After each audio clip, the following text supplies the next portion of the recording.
কেউ একটু মোটা হইলে কয় তুই মোটুর ঘরের মোটু, কারণ নাক যদি ছোট হয় এরে কয় বোচা, তোর নাক বোচা। না না, স্টপ, থামেন, অনেক হয়েছে, আর না, এগুলো বলা যাবে না।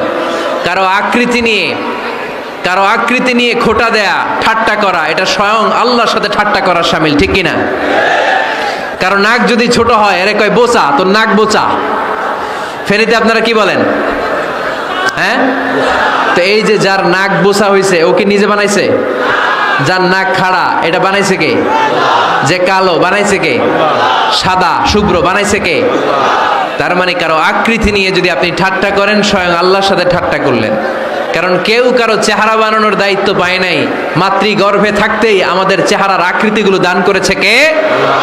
হুয়াল্লাযী ইউসাউইরুকুম ফিল আরহামি কাইফা ইয়াশা লা ইলাহা ইল্লা হুয়াল আজিজুল হাকীম। তিনি এমন সত্তা, তোমরা যখন তোমাদের মায়ের পেটের ভেতরে ছোট্ট একটা ভ্রূণ কণা ছিলা, তখনই তোমাদের চেহারার আকৃতি দিয়েছে কে?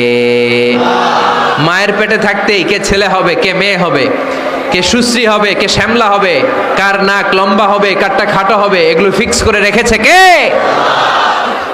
এজন্য কখনো কারো চেহারা, কারো আকৃতি নিয়ে ঠাট্টা বিদ্রুপ করা যাবে না। কারণ এই চেহারা আমরা বানাই নাই, বানাইছে কে?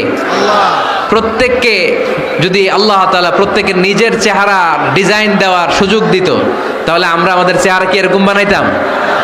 কি করতাম? আপনাকে যদি আপনার চেহারা তৈরি করার ডিজাইন আল্লাহ দিত, যে তুমি যেমন মনে চাই নিজের চেহারাটার ডিজাইন দাও, কেমন বানাতেন নিজেকে? কথা বলেন, কয়েকজন বলেন না? হ্যাঁ, সবচাইতে সুন্দর করে আমি আমার অবয়বটাকে তৈরি করতাম।